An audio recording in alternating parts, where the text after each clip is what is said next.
الفاتحة بنية صلاح القلوب والقوالب والوصول إلى كل المطالب بجاه سيدنا محمد وسيدنا علي بن أبي طالب وكافة أهله الأطايب إلى أصحابه إلى المناكب ببركة الإمام الحبر الكتب ونبي القادر بن أحمد بن فقيه بركة الإمام المسلم العبد الأستاذ الدكتور الأبي عبد الله بن إمام الحبر الكتب ونبي القادر بن أحمد بن فقيه ببركة على سيد محمد بن علي المالك الحسني المالكي ببركة الكتب الدعوات الإرشاد وأوقاف العباد وبلاد حبي عبد الله بن علي الحداد ببركة الإمام القطب رب الأنفاس بن عمر بن عبد الرحمن الغطاس والشيخ علي بن الله بارس علي بركة الحبيب علي محمد الحبشي وبركة علي محمد بن حسن الغطاس وبركة محمد عمار بركة محمد بن عدروس الحبشي بركة الإمام حبيب الله السيوطي وبركة الإنسان بن معروف بهاشم وحميد بن هاشم على سيدنا الفقيه على سيدنا الفقيه مقدم على سيدنا الإمام حاجر إلى الله على سيدنا الإمام حبيب حسن بن أكل بهاشم على حسن بن بهاشم على محمد بن حامد بهاشم ورسول مفروهم أن الله يغفر لهم ويرحمهم ويرجعهم في الجنة ينفعنا ببركاتهم وأسرارهم وأنوارهم وعلومهم ونفعاتهم في الدين والآخرة بسر النبي وللنبي الفاتحة. بسم الله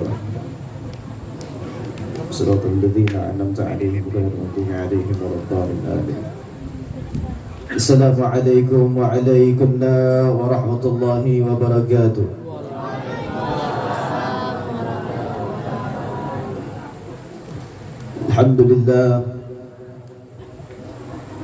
الحمد لله الذي تتم بنعمة الصلاة والمناجاة والبركة والشفاعة والصفة على سيد السادات وقدوة القادات على سيدنا ونبينا محمد صلى الله عليه وآله وصحبه وسلم.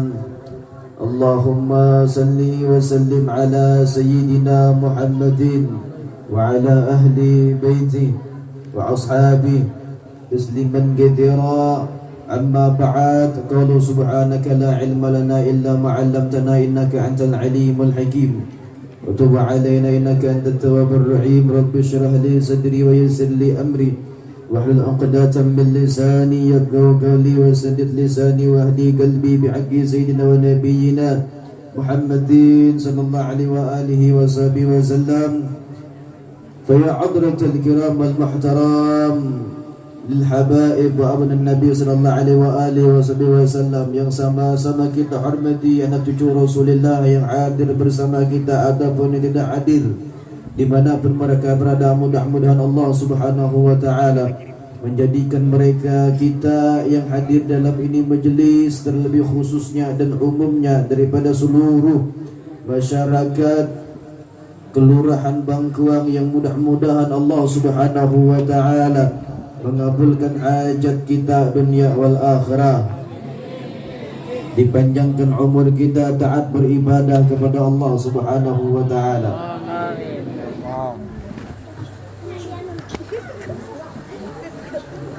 Diistiqomahkan kita di dalam keadaan taat beribadah kepada Allah subhanahu wa ta'ala, dikuatkan menjalankan sunnahnya Nabi Muhammad sallallahu alaihi wasallam, dikumpulkan dengan Rasulullah dan keluarga Rasulullah dan para orang-orang saleh di surganya Allah subhanahu wa ta'ala, diberkati dengan berkat daripada kita hadir dalam majlis yang barakah, majlis yang mulia, yang mana terlebih khusus kita doakan sahibul hajah wa sahibul majlis yang menyediakan fasilitas atau wasilah tempat keluarga besar daripada Pak Gandal. Mudah-mudahan Allah subhanahu wa ta'ala meluaskan rezeki beliau, disehatkan badan beliau, dikabulkan hajat dunia wal akhirat beliau, dipermudah segala urusan dunia wal akhirat beliau, yang mudah-mudahan berkat daripada kedermawanan beliau kampung kita Kelurahan Bangkuang diberikan Allah subhanahu wa ta'ala turunnya cucuran rahmat dan syafaat dari Rasulullah sallallahu alaihi wasallam. Amin ya rabbal alamin. Dan kepada seluruh panitia, tokoh-tokoh agama, tokoh-tokoh masyarakat yang belum tidak bisa sebutkan satu persatu tanpa mengurangi rasa ta'zim atau penghormatan kami, Yang mudah-mudahan kita berataan yang hadir dipanjangkan oleh Allah umur kita sampai kita menemui yang namanya bulan Sya'ban tahun yang akan datang. Amin ya rabbal alamin. Ini malam ini ulun ni kada ingat sebujurnya. Ini salah ulun juga. Harusnya malam ini kita baca rotib.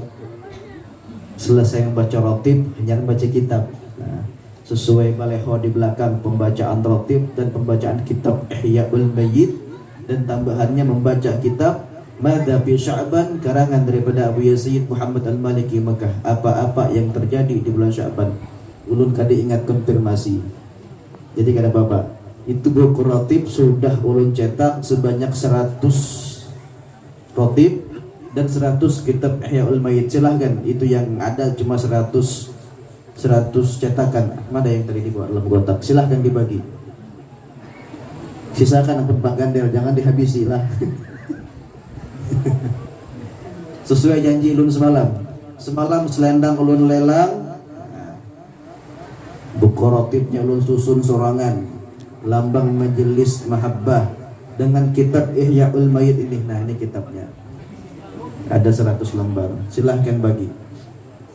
Nah, jadi malam ini kada ceramah. Ini kita mulai majelis sebujurnya sudah. Cuma kada konfirmasi. Nah, itu kesalahan pun kada apa-apa. Tapi mudah-mudahan perataan yang hadir mendapatkan berkah di bulan Sya'ban. Amin ya rabbal alamin. Ya, lakian 50, binian 50. Itu sepaket. Rotibnya lawan kitabnya sebuting-sebuting. Bismillahirrahmanirrahim. Alhamdulillah, segala puji bagi Allah Subhanahu wa taala. Wa salamu ala ibadihi alladzina astafa. Dan salam atas daripada hamba-hamba daripada hambanya yang terpilih, yaitu Nabi Muhammad sallallahu alaihi wasallam.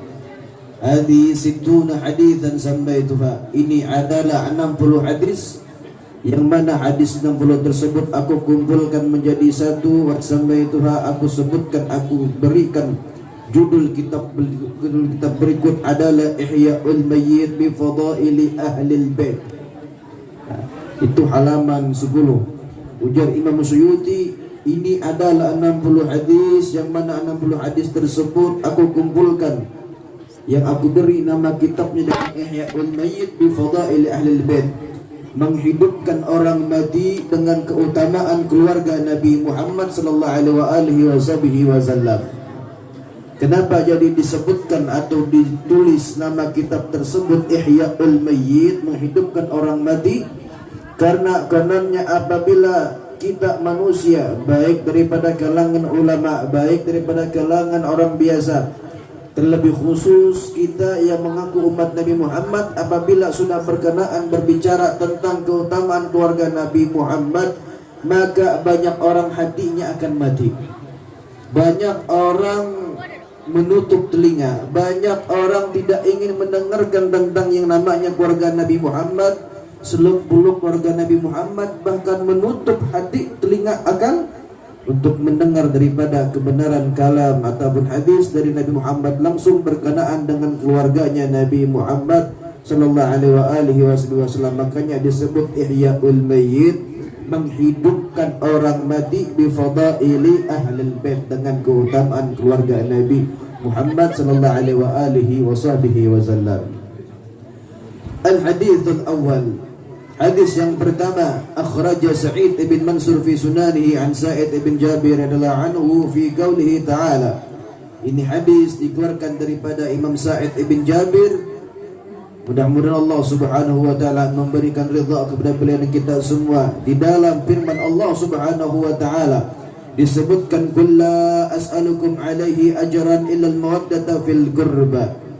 Katakanlah wahai Muhammad, ujar Allah Subhanahu wa taala dalam Al-Qur'an surah Asy-Syura ayat 23. Allah memerintahkan Nabi Muhammad, qul, katakanlah wahai Muhammad kepada umatmu, la as'alukum alaihi ajran illa al-mawaddata fil qurba. Aku tidak meminta upah kepada kalian atas susah payahnya di dalam aku mendakwahkan, mengajarkan syariat Islam, syariatnya Allah Subhanahu wa taala, kecuali berkasih sayang atau mencintai keluargaku, kata Rasulullah. Qal, maka mengatakan garabi Rasulullah sallallahu alaihi wasallam, yaitu keluarganya Nabi Muhammad sallallahu alaihi wasallam.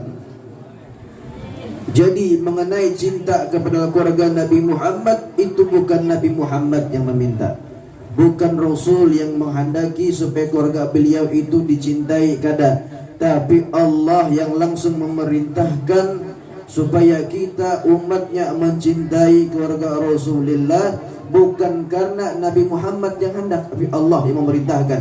Nah, itulah dicatatlah satulah, Allah yang menyuruh, bukan Nabi Muhammad yang hendak. Allah yang memerintahkan, Tuhan kita Allahu Rabbul Alamin memerintahkan kita supaya cinta dengan keluarga Nabi Muhammad. Dan di dalam ayat tersebut bukan mahabbah, tapi al-mawaddah.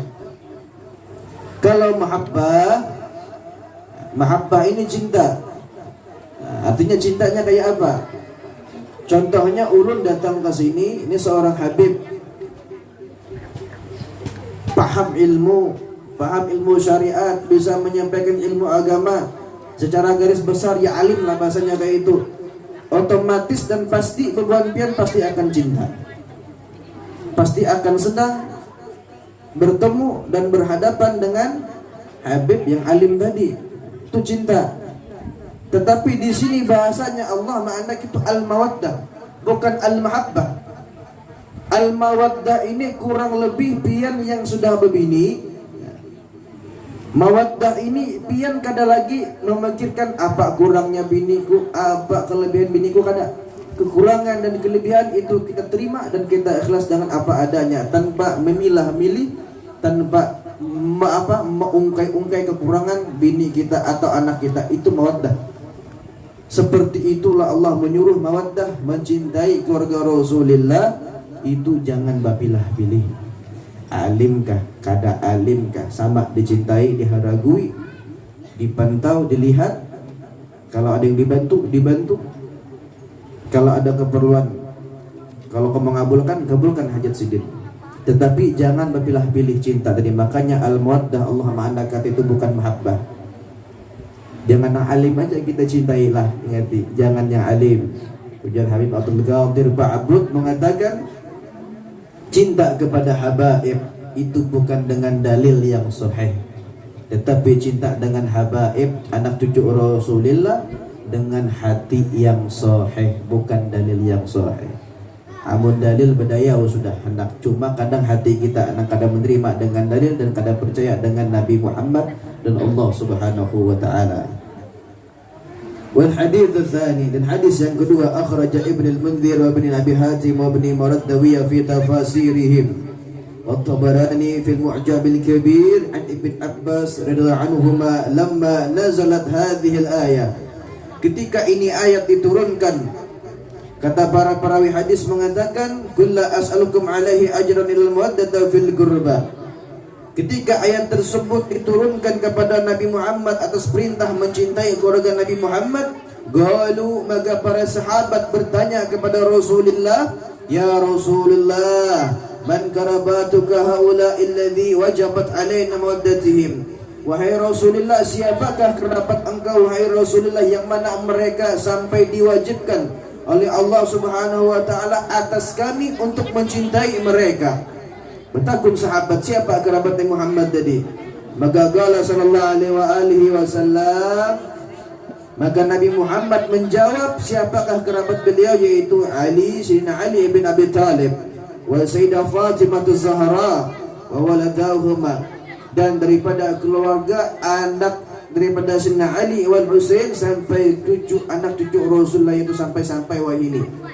Itu kerabat yang dimaksud daripada Allah dan Nabi Muhammad yang wajib kita cintai. Habaib, seorang sayyid, cinta kepada habaib itu lebih afdal. Jangan main HP, jangan panderan, simpan lo HP-nya. Yang berokok tuh, yang berokok mati rokoknya. Main HP, berenai dulu. Allahu Akbar. La di majelis lain ngatilah. Ini kita sudah masuk majelis, bukan ceramah. Kalau majelis kekanakan beranai. Yang tuha jangan merokok, jangan berkelakuan yang macam-macam. Karena kami selalu dinasihati daripada guru kami yang pernah beliau sampaikan, yang mengutip daripada kalam yang mulia Al-Imam Al-Qutub Al-Habib Abdullah ibn Abu Bakar Al-Idrus Al-Akbar Al-Adani. Beliau mengatakan, apabila kalian di dalam sebuah majlis, di dalam sebuah majlis tersebut, maka jangan kalian membawa anak kecil ke dalam majlis tersebut. Ini Nabi Abdullah Al-Akbar. Tetapi apabila kalian di dalam masjid, silahkan bawa sebanyak-banyaknya kalian punya anak kecil di situ. Maka bertanya murid beliau, wahai Habib, kenapa jadi sampai kayak itu? Di dalam majelis kada boleh membawa kekanakan, di dalam masjid dipersilakan. Apa ujar Habib Abdullah Al-Akbar Al-Idrus? Ujar beliau, ketika kalian membawa anak kecil ke dalam masjid dan dalam keadaan tersebut aku dalam beribadah kepada Allah Subhanahu wa taala, hendak kekanakan itu berkelahi, hendak kekanakan itu abot dan sebagainya, aku tidak menghiraukan mereka karena aku mesra, karena bercinta dengan Allah Subhanahu wa taala. Tetapi apabila di dalam masjid, jangan coba-coba membawa kekanakan, jangan sampai ribut. Artinya bukan kada boleh membawa kekanakan, kada, tapi jangan ribut, dengari bunyi-bunjur kalam yang disampaikan oleh tuan guru atau habaib. Karena apa? Ujar Sidin, ketika aku dalam majelis tersebut menyampaikan ilmu, aku kada hendak ilmu tersebut. Karena apa? Karena yang aku sampaikan adalah kalamnya Rasulullah, ilmunya Nabi Muhammad, ilmunya Allah Subhanahu wa taala. Aku tidak ingin ilmu tersebut tidak sampai sepenuhnya pemahaman kepada orang-orang yang hadir mendengarkan ilmu tersebut. Ini yang kita pandarkan, ini kalam Nabi Muhammad, ilmunya Allah, ilmu Rasulullah, ilmu para orang saleh. Makanya datang majelis dengan niat mengambil berkah, dapat ilmu, dapat manfaat. Jangan datang majelis makanannya, nasinya dan sebagainya, jangan. Ini beberapa lihat majelis di mana-mana sudah dibiarkan. Makanya kami para habaib itu bukan kadang ketujuh melihat ribut. Karena kami habaib itu dididik supaya yang namanya majelis itu barataan dapat barokah. Dibimbing hati kita, zahir batin kita, keluar daripada majelis dikikis dosa-dosa halus, penyakit-penyakit batin zahir daripada diri kita. Itu majelis ilmu. Jangan berharap, ujar para salafun saleh mengatakan, kalian ingin hidupnya aman, damai, sakinah, mawaddah, warahmah, atau dunianya baik atau akhiratnya hendak baik. Jangan bermimpi apabila kalian di dalam majelis jarang hadir, di dalam majelis kadang mendengarkan bujur-bujur ilmu yang disampaikan oleh habaib atau tuan guru yang menyampaikan hal tersebut. Nah, jadi dengarkan bujur-bujur, jangan ribut, karena kan beranai lah. Duit dihidup pacul, ibu-ibu berenai, kekanakan berenai aja macam HP sampai tuntung. Ini malam ini pembahasan tentang malam nisfu Sya'ban. Yang ulun yakin Buan Pien tidak pernah mendengarkan pembahasan ini. Tadi malam ulun di Muara Tewe menyampaikan itu di majelis daripada Riyadul Jannah yang khadimul majelis Habib Nafal Al-Idrus di tempat saudara kami Haji Yulianza. Kita sampaikan juga karena masalah bab nisfu Sya'ban ini sudah banyak simpang siur mengenai bab nisfu Sya'ban, yang sehingga kita orang ahlus sunnah wal jamaah banyak umpat-umpatan membahas nisfu Sya'ban dan wani menyambat bid'ah dan haram nisfu Sya'ban. Itu kena kita bahas imbah ini, imbah Ihya al-Mayyit kita baca.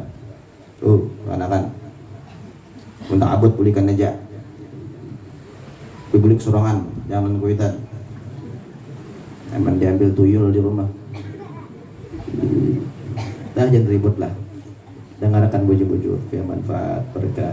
Bulik kampung kita berkah, rezeki kita berkah, sampai dunia akhirat kita berkumpul di surganya Allah Subhanahu wa taala. Nah, itu tadi kerabat yang dimaksudkan daripada Allah dan Nabi Muhammad adalah Sayyidina Ali wa Fatimah dan Sayyidina Hasan wal Husain dan anak cucu keturunan mereka yang sampai saat ini.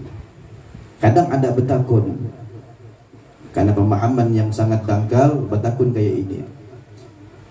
Masih adakah anak cucunya Rasulullah sampai saat ini? Maka di zaman Sayyidina Hasan wal Husain itu sudah dibunuh. Sayyidina Hasan diracun, Sayyidina Husain dipenggal di Karbala. Masih adalah anak cucu Rasulullah ujar betakun kayak itu ada. Maka jawab dengan sebuah pertanyaan.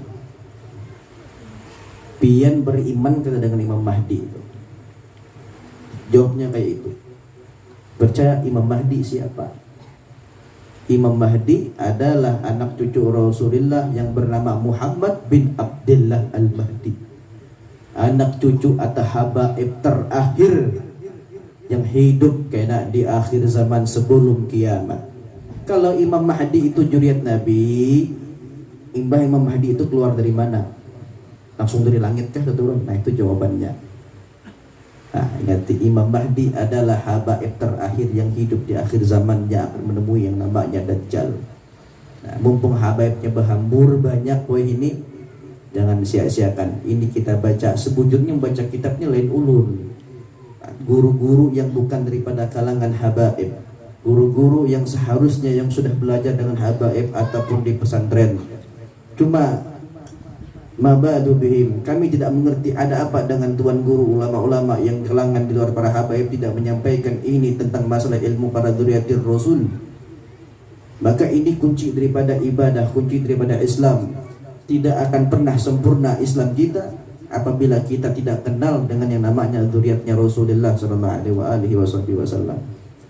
Tapi mau kada mau sudah kita sampaikan, kenapa palah jangan dianggap promosi.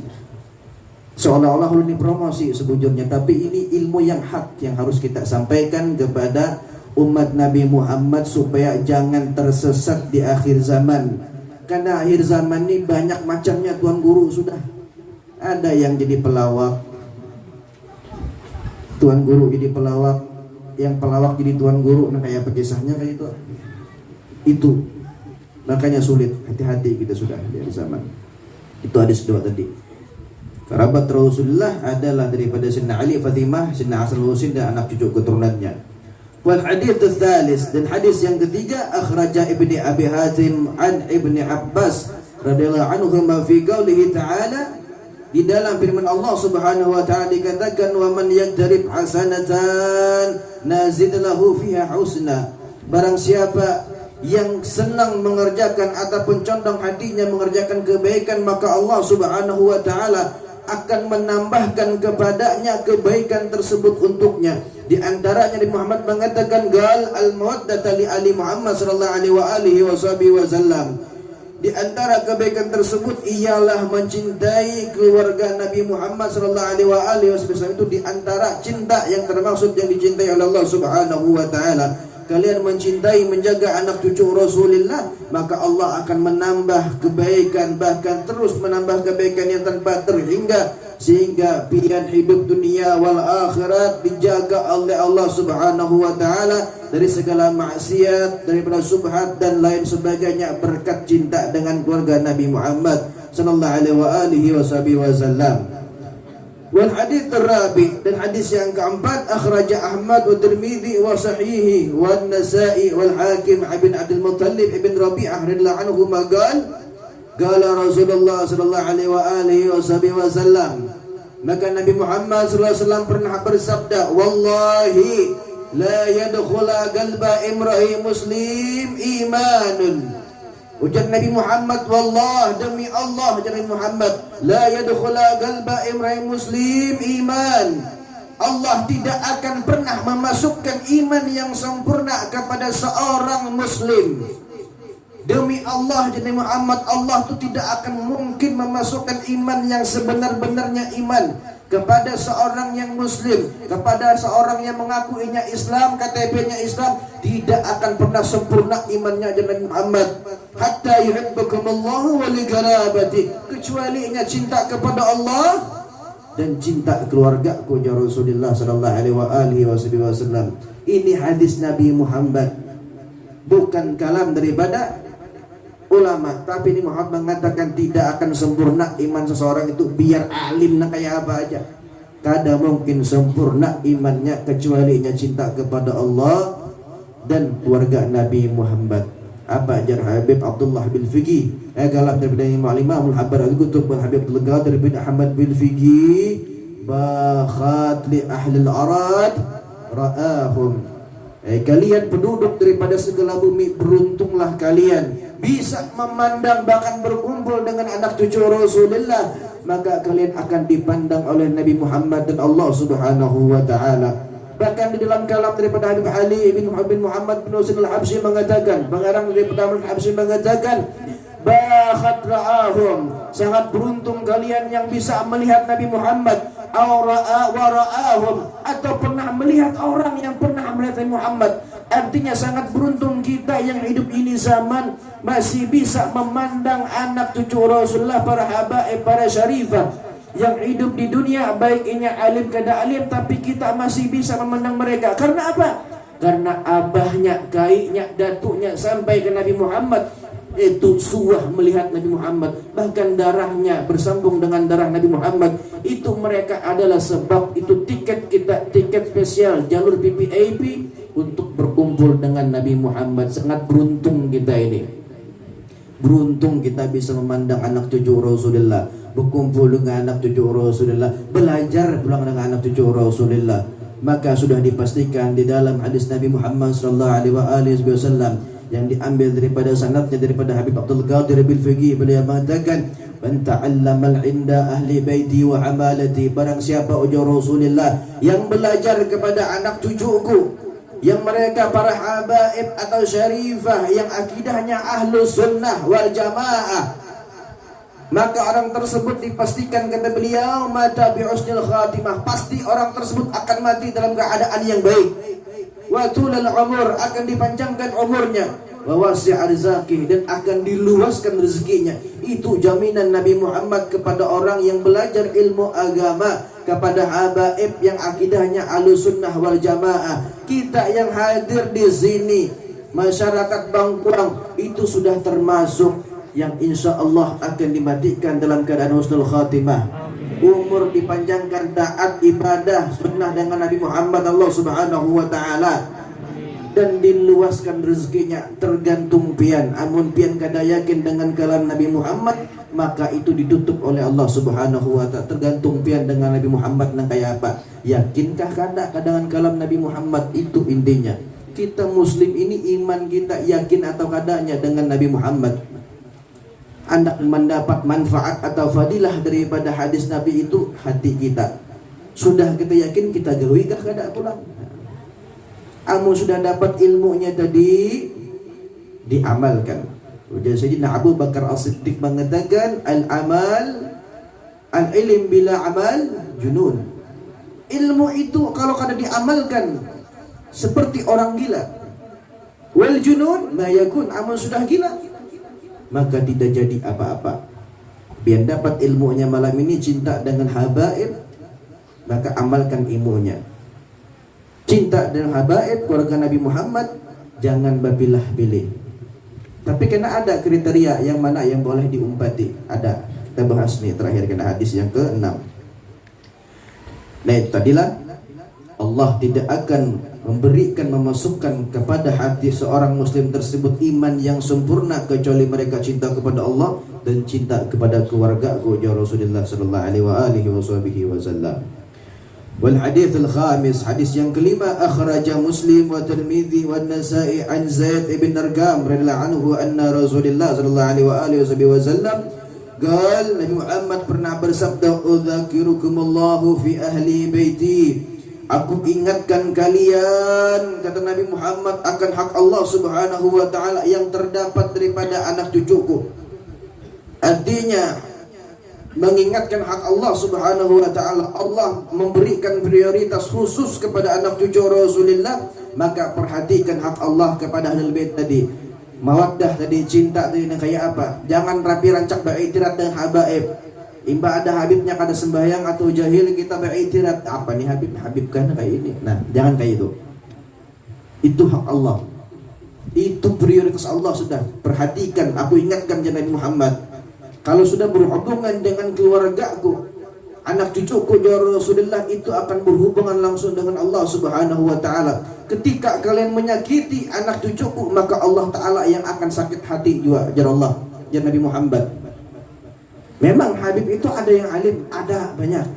Ada yang jahil, ada yang maksiat banyak juga. Ada yang butak banyak. Apalagi kita kenal daripada yang Al-Habib Salim bin Ma'ruf Bahasim Manggadib Al-Madhub Billah Wali Majdub, yang kelakuannya kharikil adat, jauh daripada adat orang-orang yang alim, orang-orang wali, jauh. Orang sembahyang sedikit sembahyang, orang puasa sedikit puasa. Habib Salim Manggadib. Tapi jangan jangan beriktirat dengan sidin, karena itu Allah Ta'ala yang urusannya, bukan urusan kita. Kita sekedar memandang, oh itu anak cucu Rasulullah, darah daging Muhammad mengalir di dalam darahnya, maka hormati, cintai, jangan umpati kelakuannya. Itu imbah Habibnya buntat, kada sembahyang umpat, itu kehendak pian itu. Habibnya kada bersembahyang umpat Habib, jadi itu kehendak pian. Ada bersembayangan, Habib dijual, nah itu luput tuh. Itu luput. Kurang lebih seperti pian naik bis, supirnya siapa itu? Asep Irama. Buta supirnya. Itu salah pian, tahu supirnya buta, masuk dalam bis, ya masuk jurang, mati yang bertahan. Nah, itu pilihannya pian. Jangan menyalahkan Habibnya. Habib cuma manusia biasa, tetapi darahnya mengalir darah Nabi Muhammad, yang apabila kalian sakiti, maka Allah yang akan membalas daripada sakit hati mereka. Makanya sebaik-baiknya menghadapi habaib itu jangan beriktirat. Kalau pada kau cinta, setidaknya jangan sampai menyakiti hati sidinlah. Jaga itu di hati, karena itu Allah urusannya lain kita. Makanya Habib itu ada juga anak alimnya, ada juga anak buntatnya. Maka yang mendidik atau menegur Habib itu Habib juga kena, pasti ada. Wal hadits tsadis. Nah, ini hadis yang ke-6 penutup dalam kitab Ihya'ul Mayyit, karena kita sambung kitab Madhabi Sya'ban.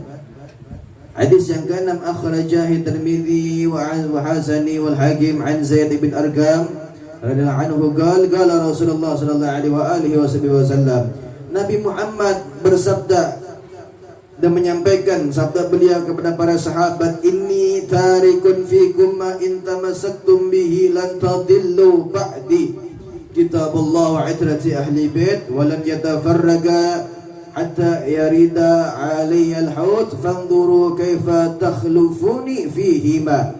Ujian Nabi Muhammad, sesungguhnya aku tinggalkan kepada kalian beberapa perkara atau dua perkara yang apabila kalian pegang teguh, kalian ikuti bujur-bujur dua hal tersebut, perkara tersebut, lan tadillu ba'di, maka kalian tidak akan pernah tersesat selama-lamanya setelah aku meninggal atau wafat dari Nabi Muhammad, yaitu kitabullah wa itrati ahli bait, yaitu Al-Qur'anul Karim wa itrati ahli bait, dan daripada garis keturunanku para habaib dan syarifah yang hidup di akhir zaman. Pegang dua tersebut, Al-Quran dengan ahli bait Nabi. Cuma bahasanya ikuti atau pegang tadi dijelaskan lagi di bawahnya itu ada.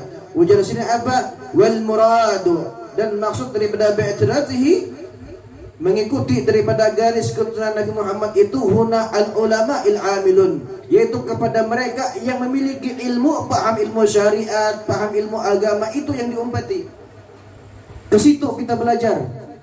Kepada habaib yang paham ilmu, kepada para syarifah yang paham ilmu syariat, ilmu agama, itu yang diumpati untuk belajar agamanya. Tetapi habaib yang kada alim, yang jahil, jangan diumpati, tapi dicintai. Kalau kawak dialimkan, caranya apa? Disekolahkan dia, masukkan ke pesantren. Kalau kau pesantrennya yang mengajarnya Habib juga, bulik inya alim, bawa ke kampung lagi, suruh sidin mengajar lagi, supaya kita dapat apa? Fadilah apa? Yang mati dalam husnul khotimah tadi, dipanjangkan umur dan diluaskan rezeki. Itu cara kita Inya kada alim kan inya sekolah kan. Boleh ke kampung suruh mengajar kepada kita lagi. Itu caranya.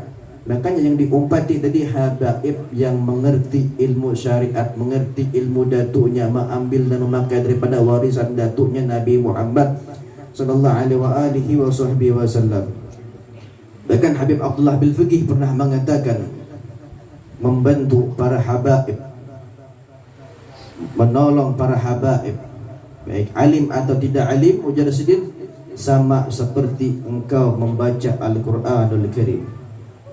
Karena ketika engkau membantu yang namanya dzurriyyat Rasul, engkau sudah dipastikan seperti orang yang membaca Al-Quran. Karena apa? Karena para habaib dan Al-Quran itu tadi tidak akan pernah berpisah sampai mereka bertemu aku dan Nabi Muhammad di telaga-telaga Hudku.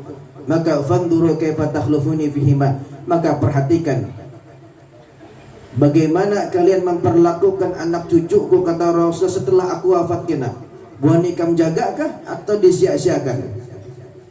Artinya ketika ada dzurriyyat Nabi ada di dalam kampung pian, di sebuah kampung pian, ataupun ada habaib yang disuruh mengajar ke kampung pian, nah perhatikan berarti apa? Nabi Muhammad itu mempercayakan dzurriyyat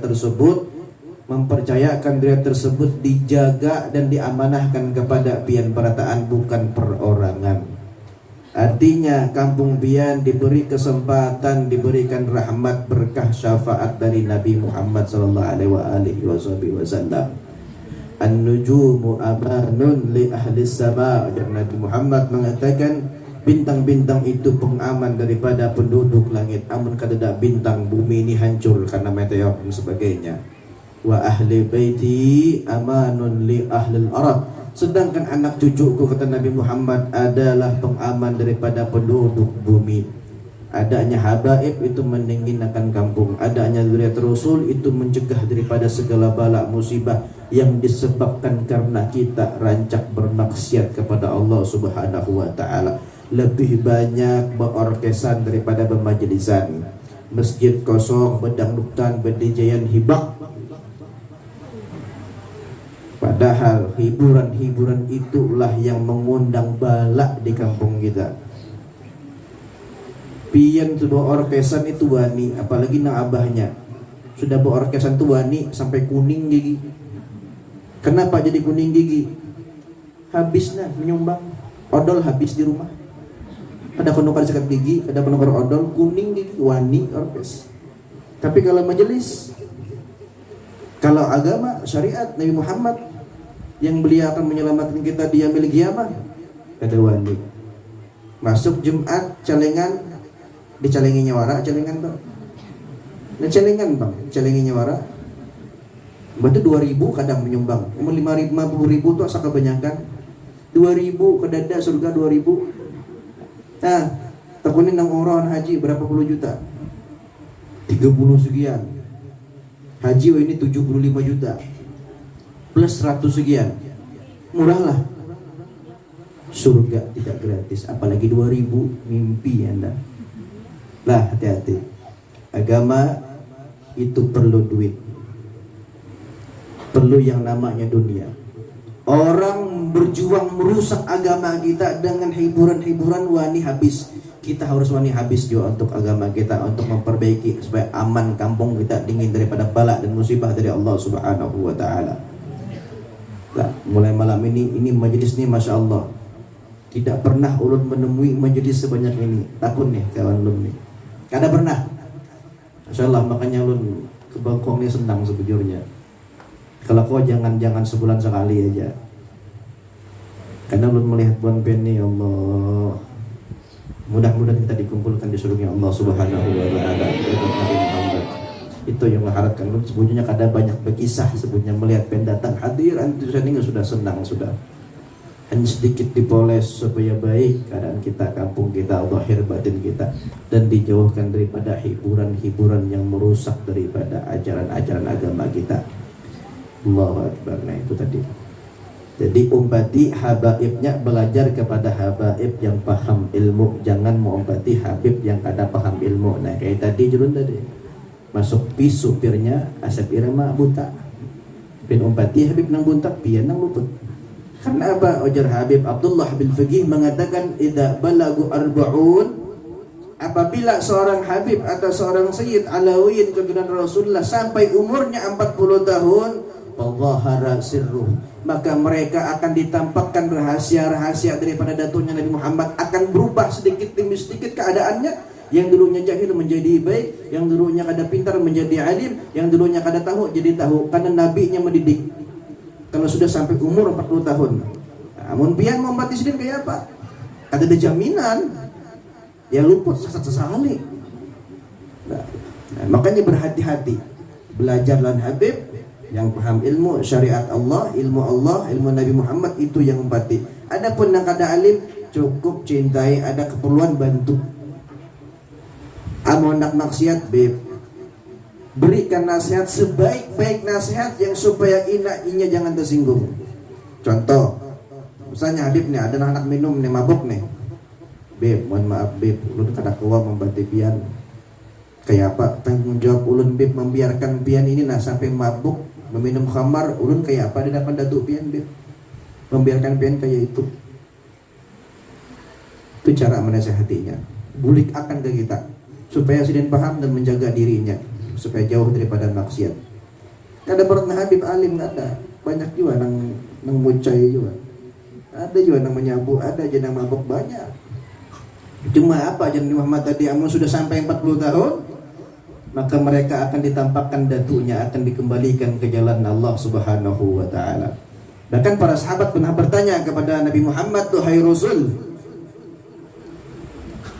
mawjud al-faraq alimul ilmillah ilaina wa ila al-bait Nabi Muhammad sallallahu alaihi wasallam." Wahai Nabi Muhammad, apakah ada perbedaan yang ilmu yang kau ajarkan syariat Allah Subhanahu wa taala kepada kami dan kepada para ahli bait kepada keturunanmu wahai Rasulullah?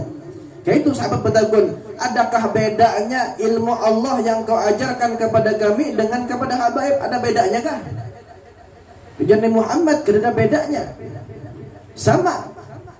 Baik kepada engkau yang bukan habaib atau dzurriyyatku ataupun kepada dzurriyyatku, tidak ada perbedaan sedikit pun di dalam aku mengajar ilmunya Allah Subhanahu wa taala. Tetapi ujar Rasulullah, mereka para anak cucuku, para ahli bait, pemahamannya langsung diturunkan dari Allah Subhanahu wa taala. Cuma itu perbedaannya. Makanya kadang habaib tidak takuni je ilmu yang macam-macam, kau menjawab timbul, apalagi sudah jam 12 ke atas.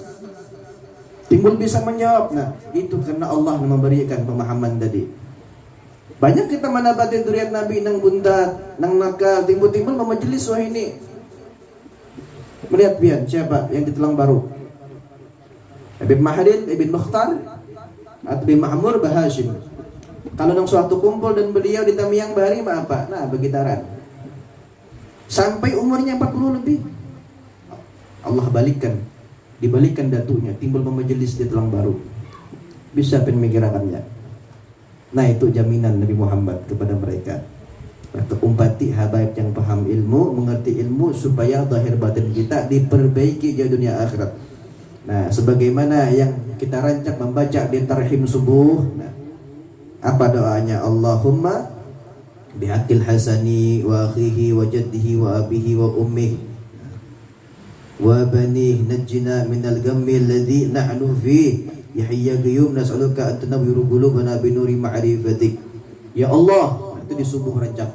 Namun rancak juga turun subuh hubungannya nih. Itu rancak tuh doa itu untuk saudara rahim itu. Allahumma bihaqqil hasan, ya Allah dengan daripada kebenaran berkah daripada Sayyidina Hasan, wa akhi dan saudaranya Sayyidina Husain, wa jaddih dan kakeknya Nabi Muhammad sallallahu alaihi wasallam, wa abi dan kepada abahnya Sayyidina Ali bin Abi Thalib, wa ummi dan juga ibunya Sayyidah Fatimah Az-Zahra, wa bani dan anak-anak cucu keturunan mereka, najjina minal ghammil ladzi, selamatkan kami, berikanlah kami kemenangan, kesuksesan, keberuntungan daripada segala macam musibah, daripada segala macam kesialan. Minal ghammil ladzi nahnu fi, yang mana kami sudah ditetapkan di dalam sebuah kesialan, keburukan, kejahilan di dalam tersebut, maka berikanlah kami keselamatan berkat mereka para anak cucu Rasulullah. Nah, ini subuh Ini doa rancang kita baca. Jangan tahu baca aja, pinandui orangnya mana? Nah, ini pinandui. Jangan tahu baca aja. Ini kepada siapa? Kepada anak cucu Rasulullah, doanya di terakhir subuh. Sama kita berdoa apa? Ya Allah biha, ya Allah biha, ya Allah bi husnil khatimah. Kita tahu baca aja. Ya Allah dengannya, maka berikanlah kami dalam keadaan meninggal dalam keadaan baik, beriman dan Islam. Itu tahu baca aja, dengannya kemana? Nya bihaknya tadi. Nah, itu kalau yang di pondok, Masya Allah guru yang pernah Darussalam atau pesantren itu paham ya Allah biha. Nah, ya Allah biha di sini maksudnya apa? Biha tadi kembali kepada keluarganya Rasulullah. Sesuatu yang banyak maka hukumnya muannas, makanya dhamirnya biha kepada perempuan. Biha di sini kembali kepada dzurriyyatnya Rasulullah, kembali kepada para habaib, kembali kepada ahlul bait Nabi. Maka dengan berkat mereka ya Allah berikanlah kami meninggal di dalam keadaan yang baik. Nah, jadi tahu sudah. Berataan kembali kepada ahlul bait Nabi Muhammad SAW.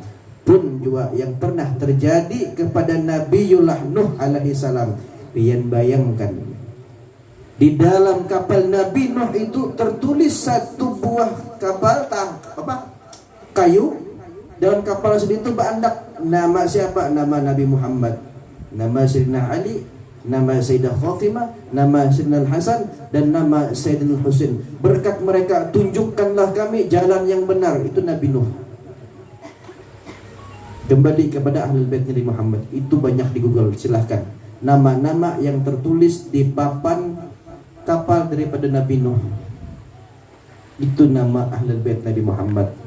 Nama keturunan Nabi Muhammad. Nabi-nabi taat tenang di atas, dia mengambil berkah daripada mereka. Bagaimana kita yang di zaman ini berkumpul langsung dengan dzurriyyat Nabi Muhammad. Jangan sia-siakan mudahan ini sebab kita berkumpul dengan Nabi Muhammad dunia wal akhirah. Berkat Nabi Muhammad zahir batin kita diperbaiki oleh Allah Subhanahu wa taala. Sampai ini aja, karena pertemuan selanjutnya kita baca rotib dan menyambung hadis ini. Nah, itu mbah bulan puasa insyaallah lah.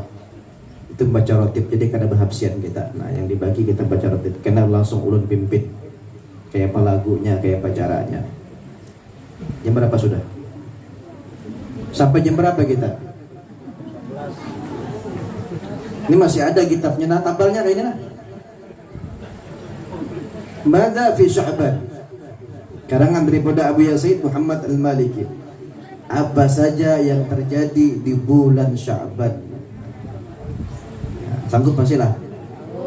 Setematlah ulun ringkasna. Makanya ulun nih bulan Sya'ban ini sebenarnya kitab tentang Sya'ban ini banyak. Kalau sudah bulan Sya'ban, ulun pasti sakit kepala. Saking banyaknya pembahasan tentang Sya'ban, bukan sedikit, bukan beradab, tapi saking banyaknya. Sampai-sampai ulun nukar terjemahnya, saking sakit kepalanya. Ini bulan Sya'ban. Wa summiya Sya'ban, disebutkan dengan nama Sya'ban li'annahu tasha'abu minhu khairun katsirun, karena di dalam bulan Sya'ban tersebut banyak terdapat kebaikan. Ya, Nabi Muhammad Al-Maliki wagila dan mengatakan Sya'ban tersebut maknahu diambil daripada dua kata, yaitu sya'a wa bana, yaitu kata sya'a dan bana. Sya'a artinya mencuat atau meluas, wabana jelas Allah memperluas rahmat berkah ampunannya di bulan Sya'ban. Itu maksudnya. Maka di situ bulan Sya'ban tadi Allah Subhanahu wa taala merekatkan hati para hambanya yang di dalam keadaan hamba tersebut hatinya dalam keadaan retak, galau, risau, gundah, dan akan mendapatkan siraman ketenangan dan kebahagiaan daripada Allah Subhanahu wa taala. Kasarul qulub. Itu di bulan Sya'ban diberikan ampunan, diberikan ketenangan, diberikan kebahagiaan di dalam bulan Sya'ban. Walimada wa mada bi syahr Sya'ban. Kenapa dan ada apa di dalam bulan Sya'ban? Yang pertama yang terjadi di bulan Sya'ban yaitu tahwilul qiblah, perpindahan perpindahan kiblatnya umat Nabi Muhammad atau orang muslim terjadi di bulan Sya'ban. Karena fi syahri Sya'ban tahwilul qiblah. Di bulan Sya'ban tersebut terjadinya perpindahan kiblat min Baitul Maqdis, daripada Baitul Maqdis atau Palestina ilal Ka'bah, dipindah kepada Ka'bah yaitu Makkah Al-Mukarramah. Waqad kana sallallahu alaihi wasallam, dan ketika Nabi Muhammad setiap hari yantadhiru dzalika bi qurbatil gawiyah, Nabi Muhammad itu hari-hari melihat dan memandang ke langit. Kullu yawm mughalliban wajhi bis sama, setiap hari Nabi Muhammad itu memandang dan melihat ke langit supaya apa? Supaya Allah Subhanahu wa taala memindahkan kiblat dari Palestina sampai ke Makkah. Hari-hari itu Nabi Muhammad melihat itu, tapi kadang meminta Nabi Allah Subhanahu wa taala. Lihat ya Allah Subhanahu wa taala, ketika melihat kekasihnya Nabi Muhammad melihati ke langit, mengisyarat supaya yang namanya kiblat kita dahulu di Palestina dipindah ke Ka'bah, ke Mekah. Nabi Muhammad kadang minta, tapi ketika Nabi Muhammad mengisyarat, Allah Subhanahu wa taala langsung berfirman, "Qad nara taqallaba wajhika fis sama, fala nuwalliyannaka qiblatan tardaha, fawalli wajhaka syatral masjidil haram wa haitsuma kuntum fawallu wujuhakum syatrah." Ya Muhammad, sesungguhnya kami telah melihat mukamu yang menengadah atau menatap ke langit setiap hari, maka sungguh kami akan memalingkan kiblat kalian kemana engkau handaki wahai Nabi Muhammad. Ayo Allah manawari, kemana engkau hendak wahai Muhammad kiblat jadi pindah, akan kami pindah kiblat tersebut sesuai kehendak ikam wahai Muhammad. Ya Allah, palingkanlah mukamu ke arah Masjidil Haram, dan di mana saja kamu berada palingkanlah mukamu ke arahnya. Bayangkan Allah langsung menawari, tasara ikam Muhammad, kemana ikam hendak. Artinya apa? Wala sawfa yu'tika rabbuka fatarda, dan Allah Subhanahu wa taala akan ridha dengan apa yang ketika Nabi Muhammad ridha atau inginkan, maka Allah ridha. Nabi Muhammad ridha atau menghendaki sesuatu, maka akan dikabulkan oleh Allah Subhanahu wa taala. Sampai-sampai Sayyidatuna Aisyah radhiyallahu anha, istrinya Nabi Muhammad SAW, pernah mengatakan, "Ma ara rabbuka illa yusari'u fi hawak." Wahai Nabi Muhammad, aku tidak pernah melihat Tuhanmu kecuali ia selalu mengabulkan apa yang engkau inginkan ataupun engkau hajatkan, bahkan belum engkau pinta. Artinya ketika Nabi Muhammad itu menghendaki meminta berdoa kepada Allah Subhanahu wa taala, itu ditunggu oleh Allah. Allah tuh himung apabila Nabi Muhammad itu meminta kepada Allah, ditunggu, dikabulkan, bahkan belum meminta sudah dikabulkan. Amun kita beri muar aja Allah taala. Iyalah, banyak minta ini jadi sebayang gak ada ajar. Beda dengan kita dan Nabi Muhammad. Nabi Muhammad ketika meminta Allah langsung kabulkan. Amun kita meminta kayak enak dulu, depending dulu. Nah, jauh berbeda dengan kita. Nah, ini Nabi Muhammad luar biasa istimewanya, makhluk yang mana kita selamat dunia dan akhirat berkat Nabi Muhammad sallallahu alaihi wasallam. Maka dikatakan tadi, tidak pernah aku melihat ketika kau minta kepada Allah pasti Allah akan mengabulkan doamu wahai Nabi Muhammad, ujar Sayyidatuna Aisyah.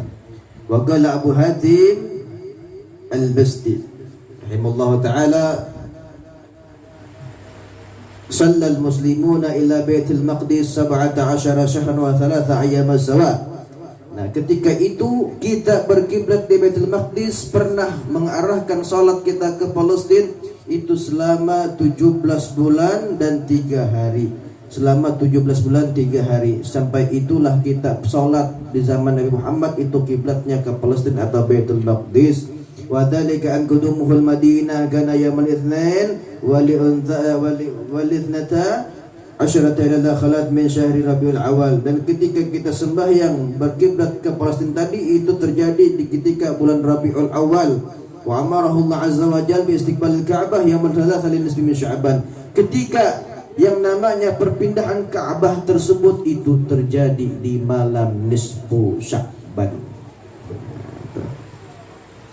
Pindah sejarah kita, kiblat berpindah di malam nisfu Sya'ban. Jadi terjadi perpindahan kiblat. Imbah itu raf'ul amal. Di malam nisfu Sya'ban itu dilaporkannya amal-amal kita kepada Allah Subhanahu wa taala. Dosa kita, kebaikan kita dilaporkan di malam nisfu Sya'ban. Nah, itu bahkan mengatakan para ulama yang namanya bulan Sya'ban adalah bendaharanya bulan Hijriah. Pusatnya 11 bulan Hijriah, bulan kita Islam, adalah di bulan Sya'ban. Jadi di bulan Sya'ban ini adalah penentu kita, amal kita diampuni atau kada selama setahunan. Jadi diangkat amal kita, dilaporkan di malam nisfu Sya'ban. Amun amal kita baik, di malam nisfu Sya'ban kita beribadah meminta ampun kepada Allah, maka dosa-dosa kita dihapuskan oleh Allah Subhanahu wa taala. Tetapi apabila malam nisfu Sya'ban kita kada beribadah, kada minta ampun kepada Allah, maka dosa kita tadi kada diampuni oleh Allah Subhanahu wa taala. Itu terjadinya bangkitan amal, perpindahan kiblat, bangkitan amal, wa penentuan umur kita manusia, penentuan kita daftar tunggu meninggal atau mati ditentukan di malam nisfu Sya'ban. Panjang umur atau kada itu ditentukan oleh Allah Subhanahu wa taala di malam nisfu Sya'ban. Apa bib dalilnya bib ya? Kenapa jadi malam nisfu Sya'ban? Karena apa? Di antaranya Nabi Muhammad, karena Rasulullah SAW yasumu wa la yuftiru hatta naqul ma fi nafsi Rasulillah an yuftiru am thumma yuftiru fala yasumu hatta naqul ma fi nafsihi an tasumul am wa kana habbu shawm ilahi fi Sya'ban. Rasulullah SAW selalu berpuasa seolah-olah beliau tidak pernah berbuka atau tidak berpuasa, sehingga kami mengatakan tidak ada pada diri Rasulullah itu berbuka. Artinya Nabi Muhammad selama bulan Sya'ban itu hampir sebulanan suntuk yang namanya berpuasa di bulan Sya'ban, tapi kada berataan. Apabila Nabi itu puasa full, kita mengalahkan bulan Ramadan. Makanya ada juga Nabi itu kada puasa, tapi di dalam sebulan dalam bulan Sya'ban Nabi Muhammad itu lebih banyak puasanya dibandingkan dengan bulan-bulan lain. Makanya beliau hampir lebih banyak puasa di bulan Sya'ban. Puasa sunnah yang paling disenangi Rasulullah adalah puasa bulan Sya'ban, karena beliau sedang di bulan Sya'ban, karena bulan Sya'ban diangkatnya, dilaporkan amal-amal daripada hamba Allah. Dan aku suka ketika amalku dilaporkan kepada Allah Subhanahu wa taala, wajar Nabi Muhammad, aku di dalam keadaan berpuasa. Itu penentuan umur. Imbah itu pulang kenapa jadi berpuasa? Nah, jangan sampai kita umpet-umpetan bulan Sya'ban bid'ah jadi puasa. Setidaknya kita malam Sya'ban yang kau berpuasa. Ini banyak kisah sebujurnya. Di dalam riwayat daripada Sayyidah Aisyah radhiyallahu anha berkata, "Lam yakun yasumu syahran aktsara min Sya'ban fa innahu kana yasumu kullu." Nabi Muhammad itu tidak pernah berpuasa pada suatu bulan yang melebihi banyaknya puasa di bulan Sya'ban. Sesungguhnya beliau berpuasa keseluruhannya hampir di dalam Sya'ban. Nabi Muhammad itu berpuasa tidak cuma di nisfu Sya'ban. Itu tadi apa, pindah kiblat, diangkatnya amal, penentuan umur. Dan Sya'ban dikatakan adalah syahrus sholawah, bulan-bulannya bersolawat kepada Nabi Muhammad. Karena bulan Sya'ban, abil khusus di malam nisfu Sya'ban, diturunkannya ayat innallaha wa malaikatahu yusholluna 'alan nabi. Nah, ayat tersebut perintah solawat kepada Nabi Muhammad itu turun di bulan Sya'ban. Dan dikatakan juga Sya'ban bulannya syahrul Quran, bulannya Al-Quran. Intinya bulan Sya'ban itu bulan yang mulia, bulan penentu. Amun kita hendak dapat barakah yang namanya bulan Ramadan, maka perbaiki ibadah kita di bulan Sya'ban. Jaga bulan Sya'ban. Amun hendak selamat dunia wal akhirah, maka harus kita memperbaiki, menyempurni dosa-dosa kita di bulan Sya'ban. Nah, ini pertanyaannya kayak ini supaya lakas tuntuk. Sya'ban ini sebetulnya banyak banget pembahasannya. Ini aja. Pernah Buhan Pian mendapati orang meninggal di malam nisfu Sya'ban? Ada suah mendapati? Ada? Dusuah lo? Ada aja cuma jarang pada. Hampir kada pernah. Ingat juga nang tetuhannya atau nang anum ada nang meninggal di malam tepat nisfu Sya'ban. Adalah. Nah, berarti sesuai aja. Karena penentuan umur di malam nisfu Sya'ban. Bahasa plastik orang kuliah tuh apa? Reschedule ya. Jadwal ulang bagi orang-orang yang masuk daftar tunggu pencabutan sakaratul maut. Nah, itu penjadwalan ulang kepada orang-orang yang sudah masuk daftar teratas hendak dicabut nyawanya. Itu di malam nisfu Sya'ban, tergantung kita. Karena guru kami pernah mengisahkan di dalam sebuah kitab. Lu kada ingat kitabnya? Waktu itu setahun yang lalu beliau mengatakan, ketika ada sebuah riwayat mengatakan yang diriwayatkan oleh para salafun saleh, seseorang tersebut di kala malam nisfu Sya'ban dia bekerja begawi tepat di malam nisfu Sya'ban. Ini bab dunia begawi. Tetapi ketika dia begawi malam nisfu Sya'ban tersebut, inya berniat hendak memberi makani anak bininya, menafkahi daripada lahir anak bininya. Begawi tepat malam nisfu Sya'ban, niatnya memberi makani, menafkahi anak bininya. Ketika dia berniat untuk menafkahi anak istrinya tersebut, maka Allah Subhanahu wa taala imrahi malaikat Jibril, maka maka Allah Subhanahu wa taala memerintahkan malaikat Israel supaya menghapus namanya daripada daftar orang yang akan dicabut daripada nyawanya atau sakaratul maut, dihapus ngarannya dan dijadwalkan kembali menunggu perintah Allah Subhanahu wa taala. Orang tersebut begawi bab dunia dengan niat memberi nafkahi anak bininya. Bagaimana dengan kita yang semampunya sekuat tenaga menghidupkan malam nisfu Sya'ban dengan beribadah kepada Allah Subhanahu wa taala? Bayangkan. Makanya kita akan mulai bahari imbah maghrib sembahyang hajat, imbah itu membaca Yasin 3 kali dengan niat panjang umur, diluaskan rezeki, dijauhkan daripada bala dan sebagainya. Nah itu ada riwayat bertaat. Gawi bantu sembahyang isya berjamaah, ada yang imbah isya sembahyang tasbih, ada yang membaca istighfar Sayyidina Ali, ada yang membaca daripada doa Syaikhul Qadir Jilani dan macam sebagainya. Kalau guru kami mengajarkan, beliau pernah belajar di Darul Hadis Al-Faqih Malang, pernah mengatakan apabila Darul Hadis tersebut sampai malam nisfu Sya'ban ujar sidin, maka kami mengerjakan seperti apa yang pernah digawi orang-orang terdahulu, yaitu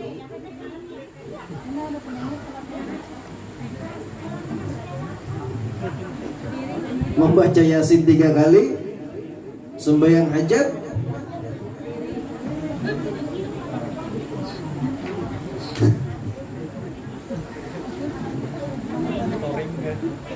ya Allah, ada bapak yang sehat aja, sponsor lewat, ada bapak. Lakinya orang dari hadis apabila malam nisfu Sya'ban itu membaca Yasin 3 kali, sembahyang hajat, isya berjamaah, imbahnya sembahyang tasbih. Nah imbahnya lagi menggawi sembahyang sunnah sebanyak 100 rakaat. Dengan tiap rakaat setelah membaca Al-Fatihah dengan bacaan surah Al-Ikhlas sebanyak 10 kali per rakaat. Artinya 1000 rakaat. Selesai 100 sholat sunnah tadi, 100 rakaat, disambung dengan membaca zikir la ilaha illa anta subhanaka inni kuntu minadh dhalimin sebanyak 2375 kali. Nah itu yang amalan daripada dalam hadis Al-Fiqh Malang. Kita semampunya, setidaknya malam nisfu Sya'ban perbanyak ibadah, banyak minta ampun kepada Allah Subhanahu wa taala, yang mudah-mudahan kita anak panjangan esok nih dicabut bihimat oleh Israel tadi jadi. Dengan apa? Dengan beribadah kepada Allah Subhanahu wa taala. Orang bab dunia aja dihapuskan namanya, apakah lagi kita mengisi dengan ibadah-ibadah wajib dan sunnah daripada Allah Subhanahu wa taala di dalam malam nisfu Sya'ban tadi. Tetapi ingat, dikala ingin beribadah sunnah dari malam nisfu Sya'ban, jangan sampai subuhnya ada bersubuh. Nah, itu luput ngarannya pulang. Wajib ditinggal, sunnah digawi kada pas. Subuhnya tetap dijaga. Sembahyang wajib tetap dijaga. Esoknya puasa dijaga, membaca Al-Qur'an kalau kawan. Dan di dalam bulan Sya'ban, diringkas aja. Kata guru kami pernah mengatakan, jangan pernah berharap. Ya, Imam Ibn Mubarak pernah mengatakan, jangan pernah berharap kalian bisa mendapatkan kebaikan atau pahala yang sempurna di bulan Ramadan, tetapi ketika engkau bulan Sya'ban masih belum ada pembersihan dosa daripada engkau punya dosa kepada orang lain. Amun masih kita ada bisi dosa dengan orang lain, tetangga, sahabat dan sebagainya, sampai masuk bulan Ramadan masih kada pemaafan, sebulan penuh pian tidak akan pernah dapat kebaikan di bulan Ramadan. Makanya Nabi ju'wal atos, banyak yang lapar dengan haus aja di bulan Ramadan. Karena apa? Kuncinya di bulan Sya'ban. Makanya bulan Sya'ban dibersih. Kita ada dosa pemaaf-maafan dulu sebelum masuk bulan Ramadan. Bisi dosa, istighfar, bertobat kepada Allah di bulan Sya'ban. Karena apa? Di zaman para tabi'in pernah dikatakan bahwa ada seseorang pemuda inya ketujuh maksiat, mabuk luar biasa. Orang Banjar tuh tenggeng. Kita bahasa kumpanya apa ya tenggeng nih yo? Muhaning sakit kepala. Pokoknya sudah saparo pingsan lah kayak itu tuh. Kata dia apa-apa lagi, bebusau. Kata dia apa-apa lagi, ibarat ditimbai ke sungai yang ada merasa lagi diangkat. Nah itu pemuda mabuk di zaman itu para tabi'in. Tapi karena ngarannya ibunya seorang yang salihah, lalu ibunya tadi menyiapkan yang namanya tungku api ganal. Nah nang kita angkat tujuh mengawah. Nah, terus siap tuh apiannya ganal, disiapkan sidin, dihidupkan sidin oleh ibunya tadi. Anaknya dia tenggeng nih para habis bulan Sya'ban sudah ditimbai sidin ke dalam api tadi. Apa para ulama menakuni zaman itu, para orang tetuha menakuni, wahai engkau seorang perempuan, kenapa ikan membuat anak ikan ke dalam api tersebut? Apa jawaban seorang perempuan yang saleh? Wahai syekh, wahai tuan, aku memasukkannya ke dalam api tersebut karena aku tidak ingin, karena sebab inya adalah anakku, inya merusak daripada kesucian di bulan Ramadan. Lebih baik inya mati di bulan Sya'ban daripada inya merusak daripada kesucian bulan Ramadan. Artinya lebih baiknya mati bulan Sya'ban ini, jangan sampai mabuknya sampai ke bulan Ramadan. Inya berpuasa ada sebagainya pun bulan Ramadan akan diterima juga, karena bulan Sya'ban sudah lepas bermaksiat aja. Lebih baik inya mati daripadanya mengotori yang namanya bulan Ramadan. Mampu ini masih Sya'ban, masih ada pengampunan kepadanya sebab aku ibunya, boleh wajib membunuh itu anak. Dan inya pasti akan dimasukkan ke dalam surganya Allah Subhanahu wa taala. Tetapi apabila sampai inya mabuk tersebut sampai bulan Ramadan, maka aku ibunya akan mendapatkan yang namanya, sebab karena itu anakku, aku juga dimasukkan ke dalam nerakanya Allah Subhanahu wa taala. Bulan Sya'ban intinya adalah bulan penentu kita dapat atau kadanya kebaikan atau pahala di bulan Ramadan. Perbaiki bulan Sya'ban kita, banyaki bertobat, banyaki menangis kepada Allah dan Nabi Muhammad, banyak istighfar kepada Allah, saling maafkan, minta ampun kalau ada dosa sama kita. Ada nang tapawat hutang, pindah banyak berlaan dulu, kena dulu banyak paabutan lah, tapi jangan berlaan, kenyamanan nang hutang, apalagi banyak hutang. Cari solusi terbaik supaya bermaaf-maafan, supaya pian atau kita sampai bulan puasa, menemui bulan puasa akan ada lagi dosa tertinggal di bulan Sya'ban. Amun sudah puasa, dosa akan tertinggal lagi di bulan Sya'ban, dipastikan orang tersebut akan mendapatkan kebaikan di bulan Ramadan dan akan berubah keadaan pian setelah bulan Ramadan. Turun jamin. Itu dijamin, para salafus saleh mengatakan itu. Kalau dah Sya'ban baik, dosa kita dihapuskan oleh Allah Subhanahu wa taala, maka Ramadan pian pasti mendapatkan yang namanya ada sesuatu rasa yang nikmat beribadah di bulan Ramadan. Dan setelah Ramadan akan diperbaiki keadaan pian. Yang dulunya kada pemuasa timbul pemuasa sunnah. Yang dulunya kada penyembahyang timbul ya penyembahyang. Yang dulunya pina bedabu Al-Quran nah terbuka jua imbah bulan Ramadan kena. Jangan di bulan puasa aja setahun sekali. Ini bedabu Al-Quran. Udah puasa nyar terbuka lapas puasa bedabu badai cacak pulang. Yalah. Jujur aja sudah, kurang lebih aja. Kurang lebih aja di mana-mana sama aja. Jadi mudah-mudahan Allah Subhanahu wa taala mempermudah kita membersihkan dosa-dosa kita di bulan Sya'ban. Terlebih khusus di malam nisfu Sya'ban, Allah mengabulkan segala hajat kita, mengampuni dosa-dosa kita, memperbaiki keadaan kita, dibersihkan kita daripada penyakit zahir wal batin berkat malam nisfu Sya'ban, berkat malam yang mana malam nisfu Sya'ban tersebut dan bulan tersebut adalah yang dikatakan oleh Nabi Muhammad, bulan Sya'ban adalah bulanku, ujar Nabi Muhammad. Maka kita berkat Nabi Muhammad dan berkat bulan Sya'ban, Allah Subhanahu wa taala menjaga kita daripada segala hal yang haram dan syubhat, dan diganti dengan segala kebaikan, dan diganti dengan segala kemanfaatan berkat Nabi Muhammad dan keluarga Nabi Muhammad. Amin ya rabbal alamin. Kira-kira cukup aja saya itu. Penting ada pemahaman tentang Sya'ban dan kitab Ihyaul Mayyit. Nah, cuma terakhir sebagai penutup. Nah, semalam belum membagi poster Habib Abu Bakar Segaf, ada yang kena kebagian. Nah, ini udah ada membawa sekitar 60 lembar rasanya itu. Silahkan bagi yang anak berhadiah. Nah, bagi berhadiah silahkan. Nah, itu kemarin duitnya untuk pembayaran dapat daripada penjualan poster itu dibagi kembali kepada para habaib dan syarifah, anak cucu Rasulullah yang membutuhkan atau yang tidak mampu. Hadiahnya ini sebuting posternya 25.000. Semalam itu 20.000 karena biaya percetakan masih belum naik. Nah, naik makanya di 25.000. Silakan, ada 65 kau pada ingat ya. Silakan bagi anak berhadiah supaya manfaat berkat Nabi Muhammad dan keluarga Nabi Muhammad. Intinya ulun terima kasih banyak dengan pian berataan. Mudah-mudahan ini pertemuan sampai yaumil qiyamah, berkumpul dengan Nabi Muhammad sampai surganya Allah. Manfaat dunia akhirat, mati dalam keadaan berhidup dan beriman, dan mati dalam keadaan beriman. Belum minta halal minta ridha di akhirat. Cukup sekian yang saya sampaikan. Hadza minni ala minkum. Wassalamualaikum warahmatullahi wabarakatuh.